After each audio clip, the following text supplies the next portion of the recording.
Hello, and welcome to another fully live episode of Hacking with Friends. My name is Kody Kinzie. I am a security researcher at Varonis, and today we are running a little extra on Hacker Time. And you guys, we lost Killian, but he's okay. He's just busy. So it's just going to be me today. I had a little bit of setup time when I got back. I noticed, as some of you might have noticed on the last stream, that our Restream account got deactivated. So I had to go low res, no graphics. Like there was a bunch of stuff I couldn't do. So I had to put some time into setting all that stuff back up today, but we are up and running again. So hopefully I don't look like a potato and you actually got to see the intro video today. So yeah, a little bit of I guess a billing mistake sort of thing, but I do have to give a shout out to the Restream people for getting us hooked up again today, because otherwise, if I had to do that again, I probably just would have done OBS. So good to see everyone. Is Hacker Time when everyone else is asleep?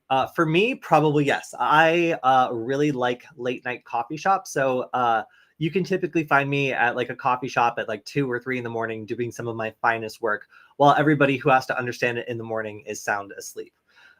Good to see everyone in the chat. We have a lot of people who seem to like the show a little bit later, so I don't really mind doing that, honestly. I like doing it later as well. I like being up late, waking up a little bit late, and then kind of going through the news that I read the night before, and that is exactly what we're going to do. There's a couple really big stories that came out this week that I can't avoid talking about at all, because like people are going to be asking. So we are going to be talking about the flaws in Apple Silicone. We're also going to be talking about the fact that you can get into, I think it's like 60-something% of hotel room doors that use a certain type of technology, and there are millions of them. So we're definitely going to be talking about those today. Yeah, hello, Artificially Interesting. So we are live. This isn't the Q&A stream, but I will try to answer questions if I see them pop up. But I do love seeing people who are dropping in, maybe catching it for the first time. That's why maybe we just do it later, you guys. Like, I think it's kind of fun to do it at like 1 or 2 p.m. in whatever time zone I happen to be in. So if this time works for you, let us know. I've seen a giant jump in the number of people on our stream. We went from, like 20, 30 people consistently to like a couple of our streams have gotten kind of rowdy with like 200 people all on the stream at the same time. So super cool to see everyone. I love to be able to reach more people. And we had a bit of an outage, last time. So sorry about that, everyone, but we are back. So some things I wanted to talk about. There's one little hardware thing that came out this week. And if you didn't catch the last stream, my team and I went to Scale and we had a really good time. So Scale is Southern California Linux Expo. If you're a security person, you may not have heard of this conference, but I went to school at Pasadena City College. So Pasadena is right around the corner for me, and that's where this is held. And a lot of my computer science and IT and like electrical engineering professors were involved in Scale. So I got told about this pretty early, and I've been going to Scale for like, oh my gosh, like 5-6 years. Like it's really like I've been going for a long time. So I like this conference. It's super fun. It's comfortable. And that's where my team was. And just want to show some moments from that conference. The most coveted item here, this hat from the VLC people. If you didn't catch this last time, this hat was, everybody wanted this hat. Like it was so immediately obvious like what it was. And let's just say that you could run anything in VLC and have it work. So anyway, we had a bunch of hardware come out. We were talking about, also, has anybody seen Molvad VPN ads like in person? This was a first for me. What does expand? Sure. This was a first for me, but when I was in Los Angeles, I was taking the train to the beach and I saw this ad for Molvad VPN. So Molvad for me felt like a nicely kept little secret for a long time. Like I enjoy using Molvad. They're one of my favorite brands actually for VPNs, but it surprises me to suddenly see this kind of cat out of the bag. Like, when did you guys find out about Molvad? Like, I mean, obviously I've been seeing it for a while, but it's just interesting to me that as soon as I get to see brands that I like, that used to be kind of low key, where I felt like not that many people knew about it, like I just kind of ignored it for a while. I had signed up with Molvad for the first time, I think like 6 years ago, maybe something like that, when I first started doing Nullbyte. And yeah, it's interesting to see that they've grown bigger. That concerns me as a consumer of a VPN. But I mean, we'll see. It's interesting to see them just in public now. So if anybody else has been seeing these Molvad ads, let me know. I think it's interesting because I really do like them. I think they're cool. But at the conference, let's see if I posted any pictures. we debuted some hardware, some of which was really cool. Here we go. So one of them was these smart little pushins, like being able to take these, modify them, put WLED on them, control long strips of them was really awesome. But also something new came out. And of course, I don't have like a close-in camera set up, but I've been talking, let me go back here. I am also the producer, as you may know. So I have a little open source hacking tool here, our USB nugget, and it is plugged into this new development board that is a perf board, basically. And I've been talking a lot about LoRa and all these cool things you can do over an extremely long range. And there's actually a specific development board being created for low-cost LoRa modules. But I just wanted to use the ones I already had and be able to throw together a prototype that doesn't require me being careful. So I have these great LoRa prototypes I've been playing with. They get miles of range, and I'm planning on doing some really cool videos with these miles of range. Like I can communicate with drones, I can do all this cool stuff. So I'm really interested in exploring this technology, but there's wires everywhere. My last LoRa prototype looked like this on the breadboard. So obviously this is not friendly to like throw in your backpack or start doing real development testing with. I guess you could sling this under a drone, and I have. But it's not really the best way of doing it. So this perf board allows me to put down all the hardware components I need. And in this case, I've actually made it so it's detachable, and I can just unplug and plug the hardware I need in to do testing. So when you're prototyping a hacking device or any sort of electronics hardware, first comes the idea, then comes the breadboarding, this beautiful squiggly plate of spaghetti. And then when you're pretty sure about the design you want, you can perf board it, and it'll become more durable for you to do your final testing. That's like day-to-day stuff to make sure that your design doesn't have any quirks that maybe you didn't expect. Maybe it gets caught on something, or like maybe there's a connection that needs to be optimized, or there's something that crops up after a lot of usage. You'd only really notice that with a prototype that's durable enough to work with. Now, as a hacker, if I'm only making one, like a single version of this was maybe where I would stop if I was making a hacking tool. So for a lot of these demos that we see of people like, throwing together some hardware and like hacking a car or something like that, a perf board is pretty much as far as they need to go, unless they're trying to mass produce or commercialize this device, or just make it really nice for their own like personal satisfaction, So this is cool. This basically means that with this add-on, I can show people how to make their own hacking devices by first having them breadboard, then having them slap it together with a microcontroller with a screen and buttons to make it easy for debugging and prototyping, and then they can make their own PCB. So I think this is really cool. I just wanted to share why I think it's so cool. So you'll probably see me playing with this in the near future. We're going to open source the design, so anybody who wants to make one can also add one to their projects. And yeah, it was really, really cool to debut some of this hardware and also get to play with it for the first time, because I was the one who requested this hardware as a frequent creator of hardware hacking tools. So, all right. So with that being said, like the entire train was a Mulvad ad. Whoa. Okay. So I guess I'm not the only person who is seeing Mulvad advertisements. Like the entire side of a train is a pretty big spend, I would say, in terms of advertising. And Tai Kwang Gong, can hacking be mastered? Yes, but of course, like that's a complicated question. Like I think that any area of hacking can be mastered, but I think like the entirety of hacking would be impossible in a human lifespan to like become a master of absolutely every aspect of hacking. So yes, but also no. Let's see. All right. So then I also have a scam, which has been put in jail. All right, so let's go ahead and talk about the news this week. So I have a lot of stories to go through, and one of them starts with my favorite conference that I've never been to. So if I was to pick a conference that like has the reward and the surprises that security researchers are looking for, this would be it. Pondaon is a conference where you can is a conference where you can go and get paid for finding and disclosing really serious security vulnerabilities. It's like the contest of people going in and dropping 0 days for large amounts of money and Teslas.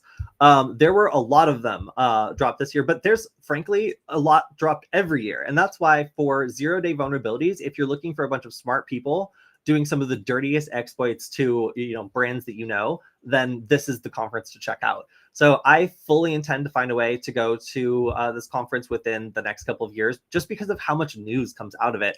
And everywhere they hold it, it's not just Vancouver. I've seen this also held in other places. It seems like a pretty popular concept. So as a hacker that goes to a lot of security conferences, this one is like on my list of ones I want to check out.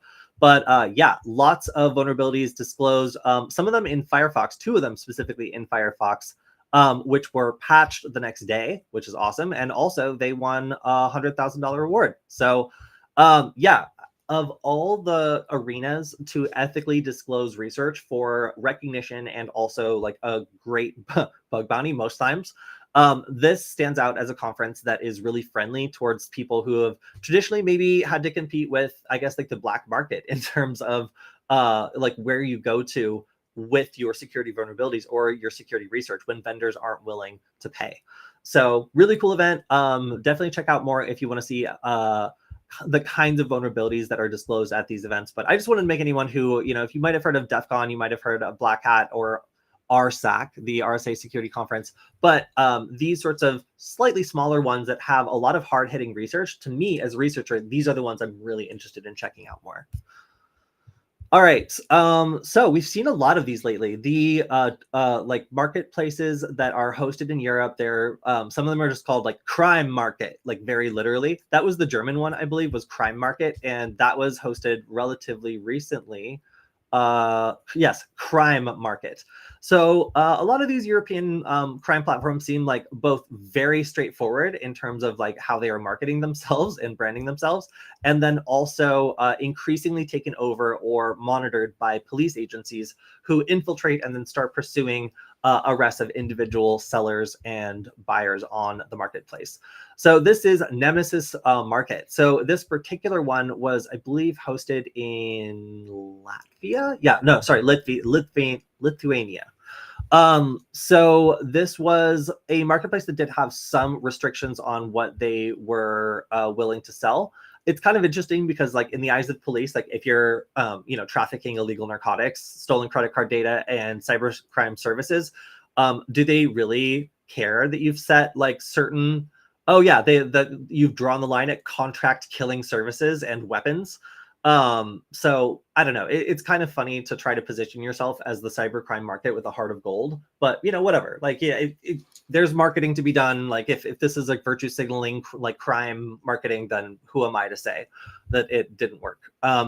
So at some point there was 150,000 user accounts and 1,100 seller accounts, with 20% of them based in Germany. As I said, a lot of these seem to be like based in Germany, and they also seem to be cases where the police will seize the overall architecture, but the individual sellers and the structure is still designed to protect the privacy of the people who are transacting on it. So I don't know how many actual arrests have come from these sorts of seizures, but the number one thing I see is police agencies basically saying, we're doing this all the time. We've already taken over marketplaces. You're never going to know if you're transacting on a marketplace that we control. And it's kind of an interesting psychological, like just fear tactic that these European police agencies are using to display seizure. Wow. They have a little animation. That's so playful. The police in Germany have excellent graphic design resources. But anyway, yeah, so this is kind of like a psychological campaign against these marketplaces to erode the confidence of sellers on these sorts of platforms and make it less likely for them to just move on to the next one. We saw kind of whack-a-mole where, it really like, it's difficult to take these down because another one just comes right up. But if sellers and buyers are afraid that the next one is actually going to be controlled by the police from the start, then it's much more likely that these start to slow down and they become a much less safe place, or at least the barrier to entry for somebody wanting to create a new one is a little bit higher. So seems to be a somewhat successful tactic, but I am not exactly up on the state of European cybercrime marketplaces. So if I'm wrong on that one, then please feel free to let me know. But just from the number of seizures I've seen, if I was someone who was making a lot of purchases on these, or if I was selling a lot of stuff on this, I would certainly feel a lot more nervous based on the number of arrests and seizures associated with these types of marketplaces recently. All right, so next we have the big news of the night. So this is a GoFetch attack on Apple Silicone CPUs. And the impact of this is being able to steal secret cryptographic keys and data from the CPU's cache. So what does this mean? Well, basically, this is a hardware flaw that does not seem to be able to be patched. So the kind of analogy I was thinking, and this isn't a technical analogy, but it's just like something where you can kind of understand where this lies, is I don't know if you guys remember like Spectre or Meltdown. But like Spectre was a speculative execution flaw in the way that these chips were designed, basically. And there was no way to mitigate it except to try something in software which caused a performance hit. So like that was a pretty stiff proposition for users to accept. Like, okay, like you're either going to have this weird flaw that's kind of difficult to explain, or you're going to have like a 20% performance hit across, you know, your entire like operating system. So yeah, that's pretty disappointing. So this was something that was discovered, it was disclosed, and Apple has been working to address the situation. But as of yet, it appears that there's no software fix that you can do to this that doesn't also come with a performance hit. So yeah, very, very interesting to see when one of these comes out, like what people do when the problem is actually like an architecture or like hardware flaw or design. Then while there is the ability to update this going forward, there isn't much people can do to mitigate this in the wild without actually, yeah, like suffering performance hits and seeing their daily experience get worse. So in my opinion, this is one of the worst types of vulnerabilities to discover, because not only is there nothing that can be quickly done about it, the average user is discouraged from doing it because of the obvious, you know, wanting to get the best performance out of their machine. Security versus convenience, like when it comes with a constant 20% like nerf on your system's processing power, is a pretty difficult proposition. So I'm not saying that that is the specific percentage that, you know, mitigating this is going to do. I'm just saying for some similar attacks in the past against other types of architecture, that has been the cost of fixing it. So really, really interesting like way of looking at the way these vulnerabilities crop up too. I'm not going to go too far into this one because frankly, like just like Spectre and Meltdown, this goes just to the edge of my understanding of computer science, like when we're talking about like the architecture inside like a processor. But the impact is pretty crazy. Being able to steal an RSA key is obviously not a something that you want when you're trying to keep data secure. So this is something that a lot of people are talking about now. Not just for the impact, but also because it's going to be so difficult to fix. All right, this is interesting. So people who use Linux get a couple choices like GNOME or KDE to manage Windows. So if you want to use, you know, graphical things, then you need to pick one of these. And you know, people are very divided about this. There's a lot of KDE fans. There's a lot of fans of like other graphic user window display managers, and I'm not going to weigh into that. I don't want to start any fights or anything, but it's it's been reported that some of these themes are able to execute arbitrary code. So when you decide you want like a certain theme to be able to manage your the look and feel of your desktop, you don't always know what kind of code is baked into them, even if it is hosted in the official KDE store. So apparently a user downloaded a theme that was hosted in the KDE store, apparently not a very popular one, or other people would have reported this. And at a certain point, it just wiped their entire system using the rm-rf command. So it's not totally known whether this was malicious or defective, but it certainly seems malicious. Like this isn't, you shouldn't run this command. I thought everybody who uses Linux, like when you sign up for Linux, like there's a couple commands you just learn to not run. And this is like one of the two that you shouldn't run. So if they didn't know that, they probably shouldn't be making themes for KDE. So pretty wild story. I don't really know how likely it is that the average user would have their system completely erased by a theme for KDE, but it certainly is possible. And KDE has basically said that like you need to be responsible for the outcome of this. We'll do our best to try to scan for these sorts of things in the future and try to make sure that things doing this like kind of blatant activity you know, don't make it through. But I think that based on this example, it's become pretty obvious that these sorts of plugins are a really, really tempting target for anybody who wants to potentially attack anybody who installs this. If you can get in that command, then you can get in anything. So I think attackers are going to take note and probably start to target these sorts of things as ways of injecting code, or having like a stager or something be placed into anyone's system who is using a certain kind of theme. Hello. Also, we are live. I see you. All right. So next up, this is my favorite disclosure of the week. So Unsaflock is a vulnerability that allows hackers to unlock millions of hotel room doors. What does this mean? Well, these MyFair keycards that are using a system developed by Saflock, electronic RFID manufacturers, are apparently vulnerable to a relatively easy attack that allows you to clone a card in seconds. So I have personally done this with a tool called MFOC, MFOC, and it is able to use an RFID reader to clone MyFair keycards for lots of different things. The problem here is you actually have to crack that keycard, and that can take a long amount of time. And also there's mitigations against this. Like, for example, if a building is issuing keycards, it can do one of two things. It can either issue a new security key, like a unique security key for every individual key that's created, or they can use the same key for every single key in the building. If they use the same key for every key in the building, then you can basically use your own key to crack that master encryption key and then copy anybody else's key in a second or less. So there have been vulnerabilities out here to do this sort of thing for a while, but they basically require you to have a long, uninterrupted session with the key in order to copy it. Now that this vulnerability has come out, let's take.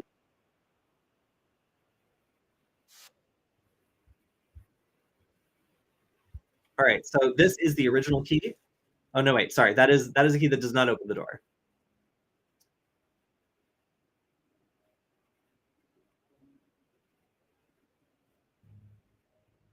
I believe that is a key for a different door in the same building. Let's see. So then taking key number 2 and writing to it. So I think what this means is like we're able to read enough information from the first key to generate a valid second key. Let's see. First key doesn't work. Second key does work. So that's really interesting to me. That was very, very fast compared to some of these previous exploits. And I wonder if anybody else has dabbled in this sort of research. Like, if you have in the chat, let me know. I know that I personally have been very focused on RFID stuff, and the Flipper is able to do this incredibly slowly some of the time, provided that you go up to a reader and manage to get enough nonce pairs to be able to start reading key sectors and figuring out the rest of it. But yeah, seeing this sort of thing, it says that the hardware necessary to do this sort of attack costs, quote, a couple of $100s, and also that 64% of locks made by this manufacturer are still vulnerable to this attack. So if you see a lock by this manufacturer, which they look like this, by the way, you've probably seen them everywhere, there's a 64% chance that anybody can open this door with $200 worth of equipment. The other thing, everyone that's concerning about this vulnerability was not just like, introduced in the last year, in the last 2 years. This vulnerability was introduced 36 years ago. So the time period that this was available and the likelihood that let's just say like other agencies were aware of this and took advantage of this are pretty likely. It being a free market, I would imagine that some sort of universal door opener probably became available to somebody at some point that exploits this. But 36 years is a really long time for nobody to realize that you can just open almost any hotel door. So if you've been in a hotel over the past 36 years, you unknowingly have been staying in a place where with $200, anybody could potentially just walk in. So that's reassuring. Again, as a hacker, as a researcher, the likelihood that nobody else discovered or used this for 36 years seems about 0% to me.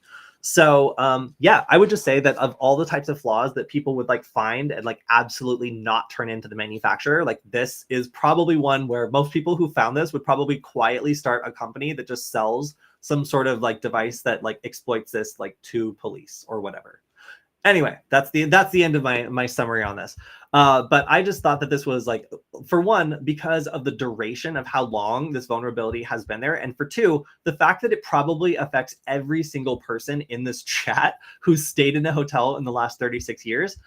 That's a pretty big impact. So like two really big things this week coming out, this one being by far my favorite. I think just because of the impact is extremely, like serious. Like if somebody can get into your hotel room, that's a pretty big deal.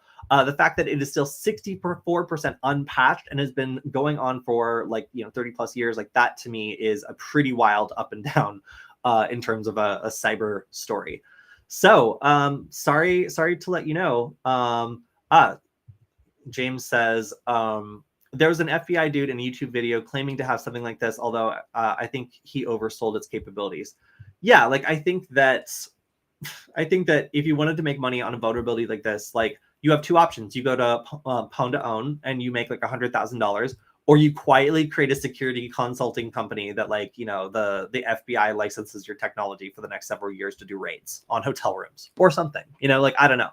And I feel like in our economy, the option B might be the way that you end up sleeping in a hotel room that anybody could potentially access, because like a bunch of people found it and then chose to keep quiet because it's more profitable, because they don't actually get rewarded for turning in the vulnerabilities.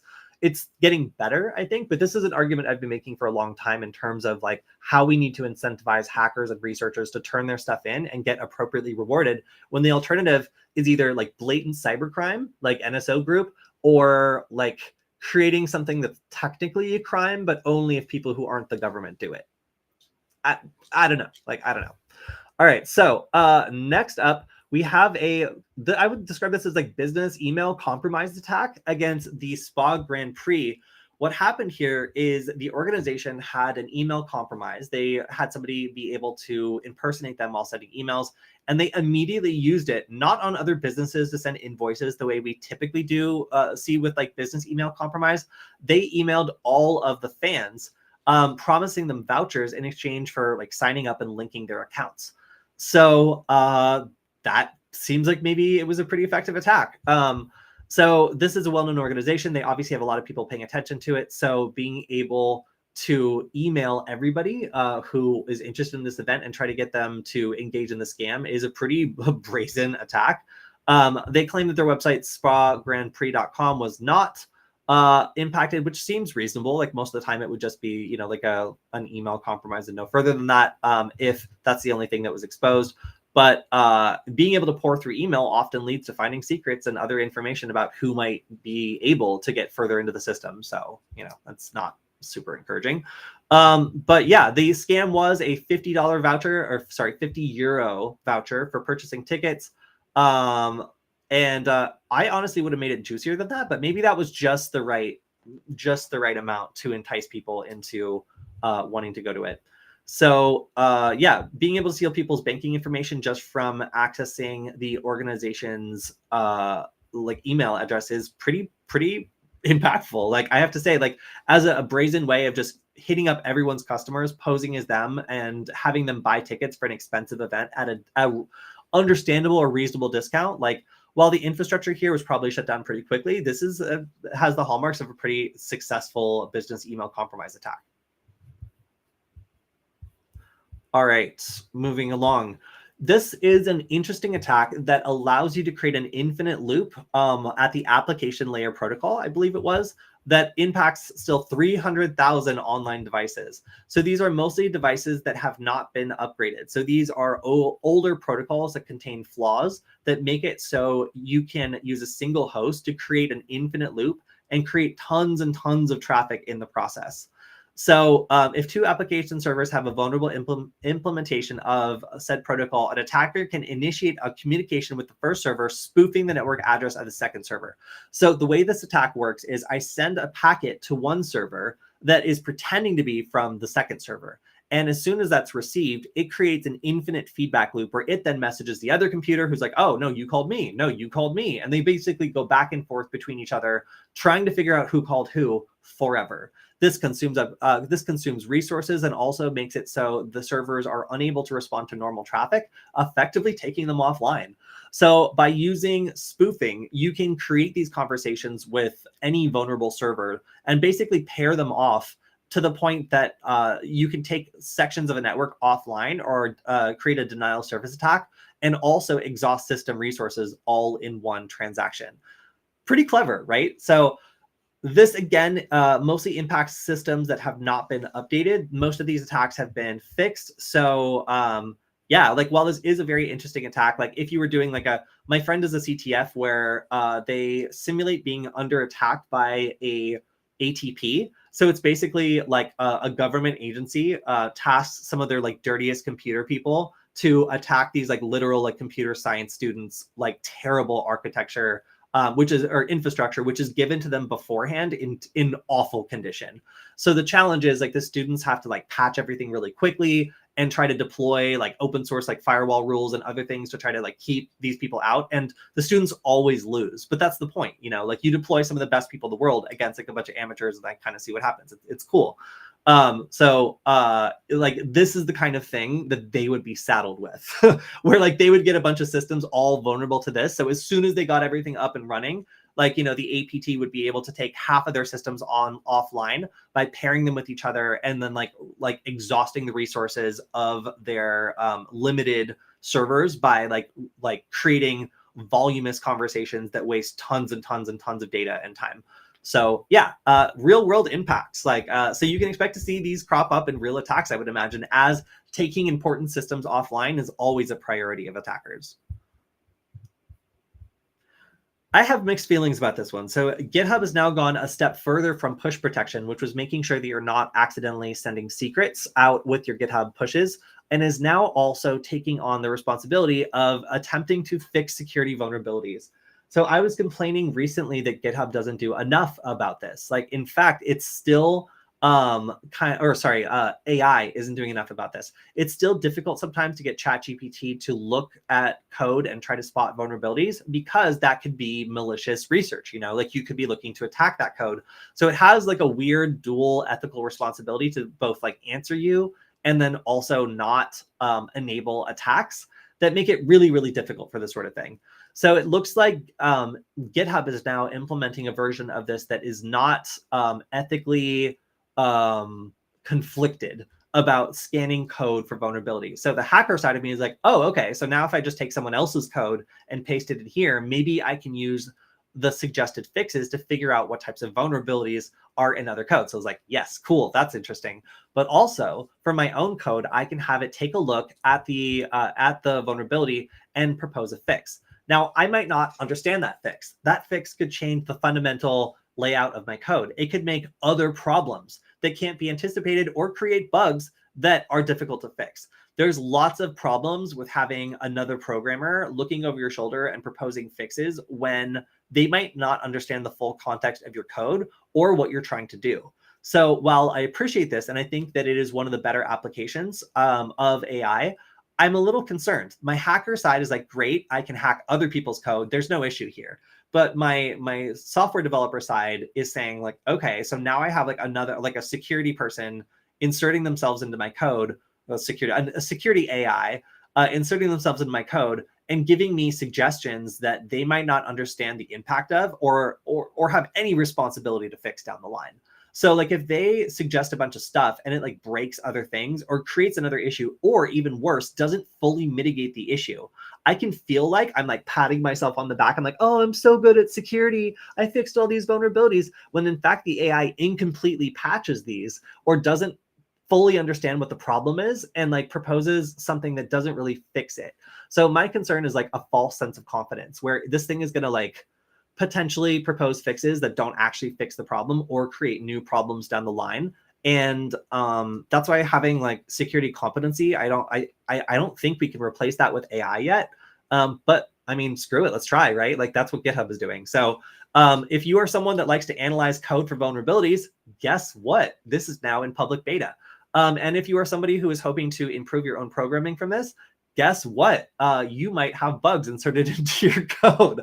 But this is purely speculative. Like, I've been working with ChatGPT to write code for a long time, and I think that the hardest part is making sure it has all of the context for your intentions. If you are, programming this for one thing, but like might be using it for other things, and you don't let the AI know that, it's not going to have that intention in mind at all. And it could break important things that you need later, or again, incompletely patch something.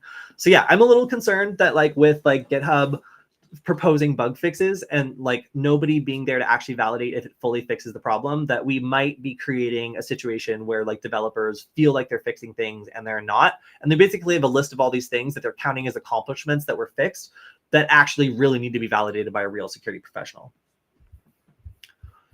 Let's see. Question: what do I think of Minstrel AI for so I have heard of Minstrel AI. I have not tried it, and thus I cannot weigh in on it yet, but I will put it on my list of stuff to check out, along with advances with Claude and Gemini. Are we doing? Yeah, we're doing Gemini now. I don't like that we're like naming these powerful AIs after like horoscopes or whatever, or maybe we're saying that it's star systems, but like I just feel like they're horoscopes. It feels evil to me. I don't know. I just pick something nice. I think Claude sounds goofy enough that we should just give all AIs like names that are easy to bully. That's just my opinion. All right. Like, I don't want to go to war with Gemini, but like going to war with like, someone with a goofy name, like maybe that would be a little, I would feel better pushing back against it. But anyway, sorry, I digress. AI is inserting itself in all sorts of places. And devs, I would argue that this is technically like DevSecOps, and that is a pretty specialized like field. So yeah, again, interesting to see this being proposed. I think it addresses some of the core vulnerabilities of the existing AI tools, but let's see if it completely fixes the problem or just gives people a sense of accomplishment without a real outcome. All right, so Ivanti is still in the news. We've been talking about this for 4 weeks now, maybe 5 weeks. So Ivanti is warning customers that they need to patch some security vulnerabilities that were reported by NATO. When NATO reports a security vulnerability, that's not great. So in spite of that, they are saying that there is no active exploitation at the moment, but this is for their, what is it called? Gatekeeper. Sorry, they have so many products. Trying to keep them all straight is is difficult. But yeah, so this is for one of their products. So there we go, standalone Sentry. I knew I read it earlier. There's just like so many other, yeah. I don't know what any of that is. So standalone Sentry is apparently vulnerable to this. It looks as though there's not active exploitation, but now that the cat is out of the bag, you can expect it to become a target for adversaries. So another Ivanti update for all those people who just managed to catch a break from last week or the week before or the week before that. All right, so we've also talked about how Flipper Zero is potentially going to get banned for import from Canada, or at least there's a discussion to do that based on its status as a harmful car stealing tool.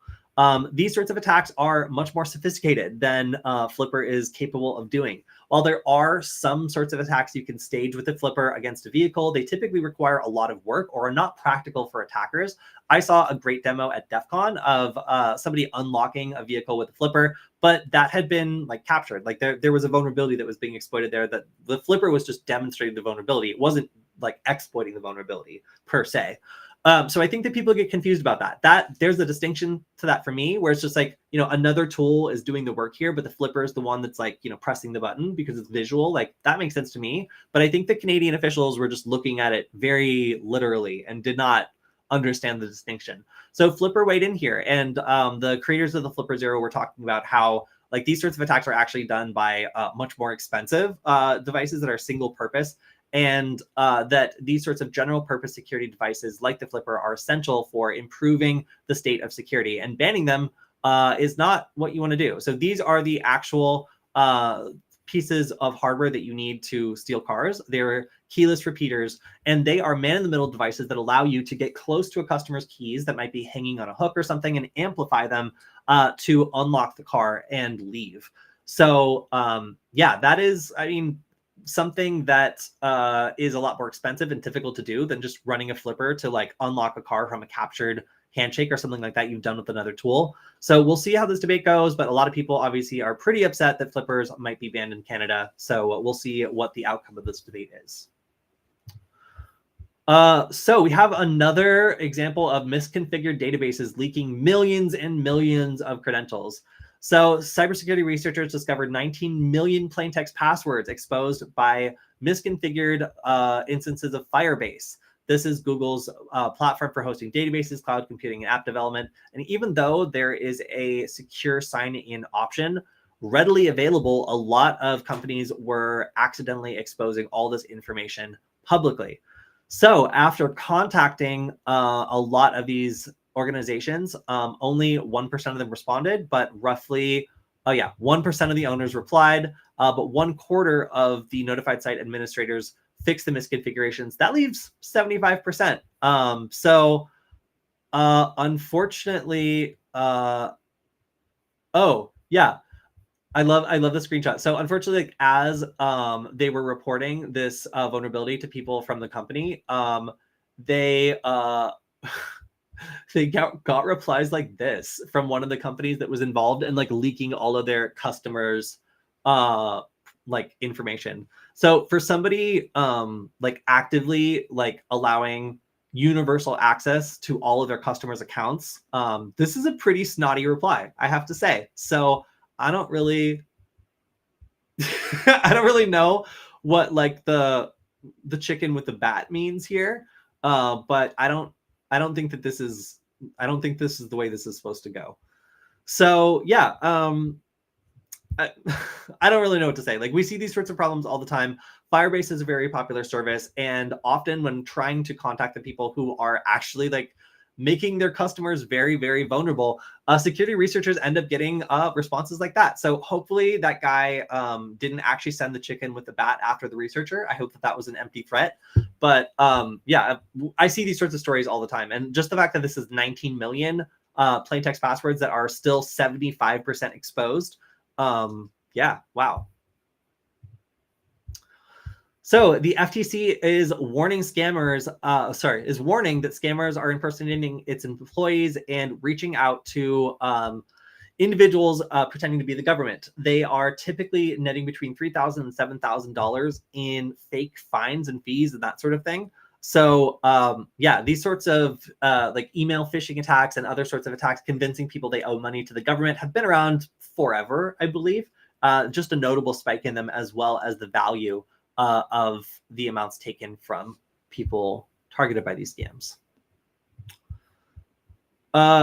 So we've seen a lot of companies talking about all the great AI tools that they have released, and often they are charging more money for these sorts of AI innovations. Wow, what a weird digital face bleeping computer. Good for you. This case is talking about how a number of financial advisors started saying that they were using AI-fueled investment, that they were crunching all this data, that they were doing all of this, innovative, groundbreaking AI work, and when in fact they were doing nothing.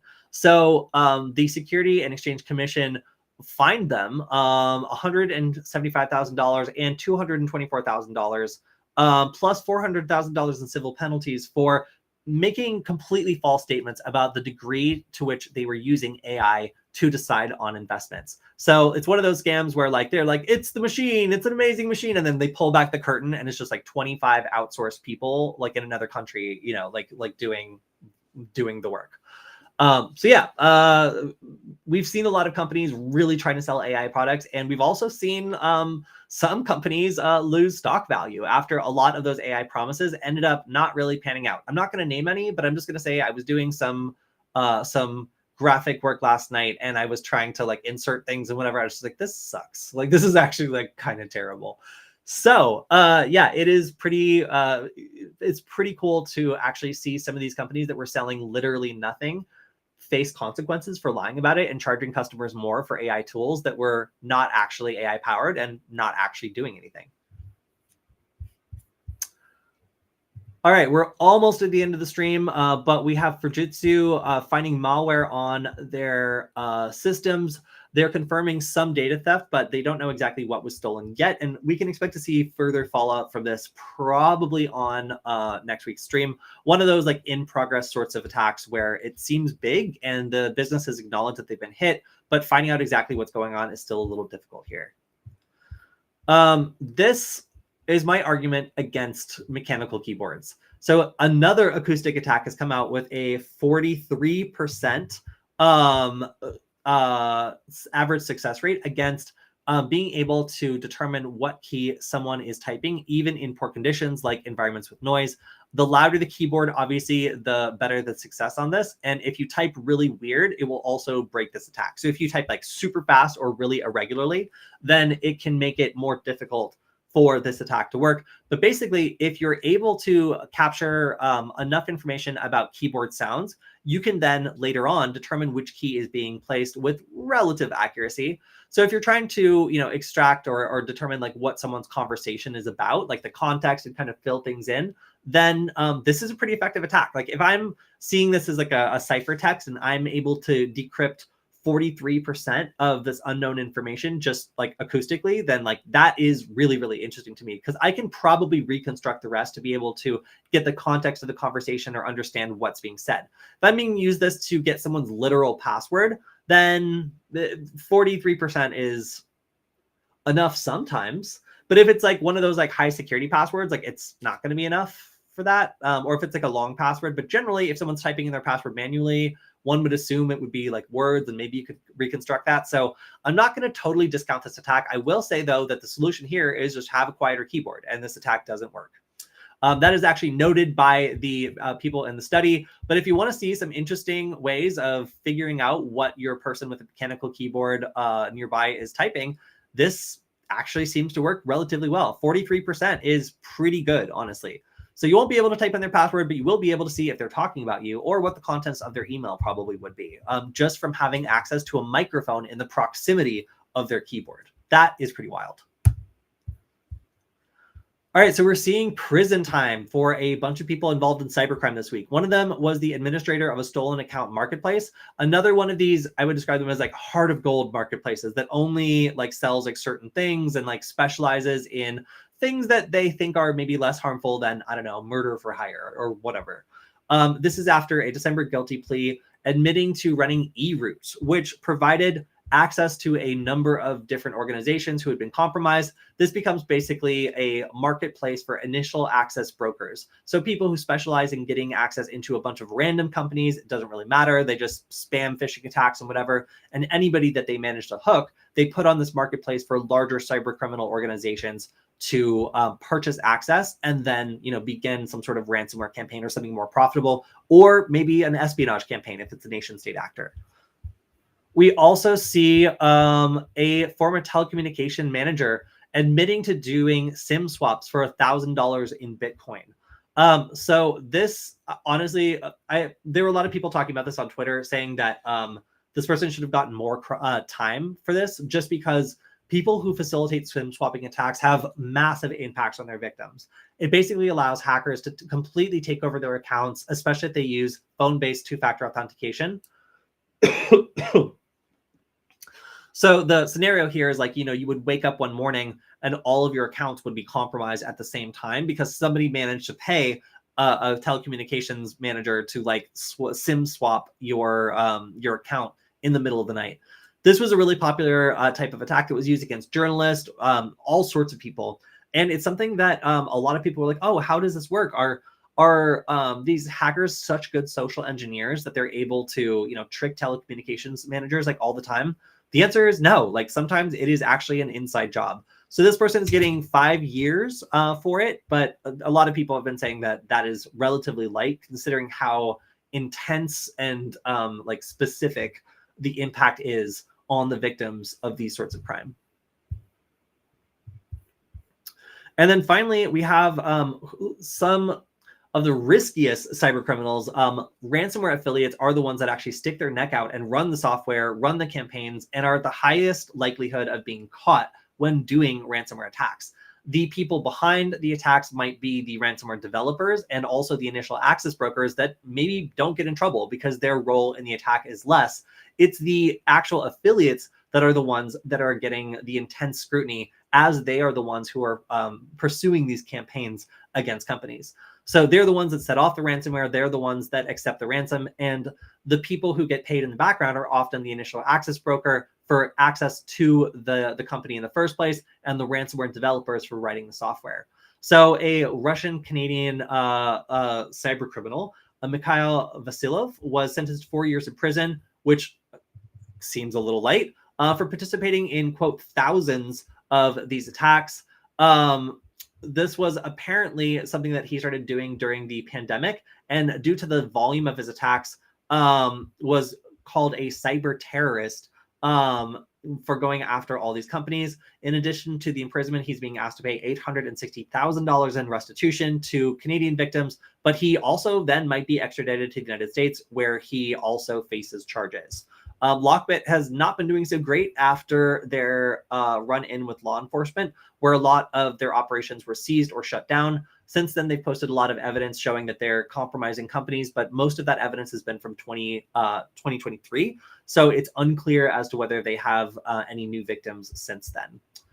And that's just about it. So tons of things going on this week. Some really interesting vulnerabilities and some further evidence that anybody who's using a sufficiently loud mechanical keyboard can be humbled in multiple ways. So great to see everybody on the stream. It was very lively again. We're up to 126 people. I remember back when it was 26 people. So I think I'll continue to do these streams a little bit later. Missing Killian this time, but he will be back next time. So we will see everyone again on our Wednesday stream. And if you enjoy the stream, if you want to keep it going, there's an easy way you can do that. You can go to varonis.com/Kody. That's Kody. It lets everybody at Varonis know that you enjoy the stream. It's free for you to do, and it'll keep us going for quite some time to go. So this week at that link, we have a presentation on generative AI and how companies are implementing it, and also what the risks are. So if you're interested in supporting the stream, feel free to click that link, sign up, and we will see everybody next week on our live Q&A stream. So if there's anything you asked that got buried in all the news this week, you can go to our, let's see, all the different ways. You can go to our YouTube channel and leave it there. You can also go to our Discord server and leave it there. And I will make sure to answer your questions next week. And what are our upcoming events? So I'm getting ready to go to the RSA Security Conference, RSAC. So if you are heading to RSA, I would love to say hello. The Varonis booth is going to be huge, and I will be all over the conference doing some live content and all that. I just booked my flight yesterday. So we're going to be going there. And then also, I believe the Layer 1 conference is coming up in late May, and we are also going to be attending that in Los Angeles. So hopefully we will see all of you at a conference in the near future. All right, everyone, that's all we have for today. See you next week. Goodbye.